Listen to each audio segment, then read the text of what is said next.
জামাই বাবাজি তো এদিকে আসোই না, শ্বশুর শাশুড়ির একদম ভুলে গেলা। ভুলে যাওয়ার কোনো উপায় আছে আব্বা? যে মেয়ে ধরাই দিচ্ছেন এই মেয়ে থাকলে আপনাদের কেউ বলতে পারবে না জীবনে। তুমি কি বলতেছো? সত্যি কথা বলতেছি, মুরব্বীর সামনে যদি মিথ্যে কথা বলি আমার পাপ হবে না? এই নেন দুলা ভাই, মাছের মাথাটা আপনি খান। আমি কারো মাথা খাই না, তোমার বোন খায়। আমার মাথা সারাদিন চিবাই চিবাই খায়। নাও মাছের মাথাটাও খাও।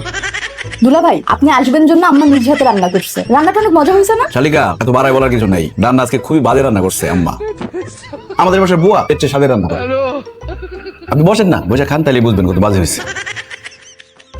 খাওয়া করলে রাগ করে নেই, লবণ কম হয়েছে, লবণ আনতে গেছে। ভাইয়া ভাবি ভাবি দেখেন না কেমন লাগতেছে আমাকে। ওয়াও ভাবি মাশাআল্লাহ, অনেক সুন্দর লাগতেছে। এত সুন্দর লাগতেছে, আপনাকে তো চেনাই যাচ্ছে না, একদম পরীর মতো লাগতেছে। মিথ্যা কথা, আপনাকে একটু সুন্দর লাগতেছে না? আপনাকে কেমন লাগতেছে জানেন? মুখটা সাদা আর চোখ দুটো হচ্ছে কালো কালো, পেঁচার মতো লাগতেছে। যদিও পেঁচা আপনার থেকে বেশি সুন্দর। তুমি ভিতরে যাও। আরে সত্যি তাকে দেখো কেমন ভয়ঙ্কর বিশ্রী লাগতেছে। যাও না। আপনি এত বড় বড় গার্মেন্টস ফ্যাক্টরির মালিক, অথচ কি পরে আছেন? এটা যায় আপনার সাথে? না, এটা ওই যে মানিক সাহেব সিঙ্গাপুর গেল না, তখন আমার জন্য নিয়ে আসছে ব্র্যান্ডের। দেখে মনে হচ্ছে গামছা সেলাই করে ব্লেজার বানাইছে। ফুটপাথ থেকে কিনে মানিক সাহেব সিম্পলি একটা ব্র্যান্ডের লোগো লাগিয়ে দিয়েছে। না না, মানিক সাহেব এমন করবো না, জিনিসটা কিন্তু অনেক ভালো। দেখে দেখি হাতটা উঁচু করেন।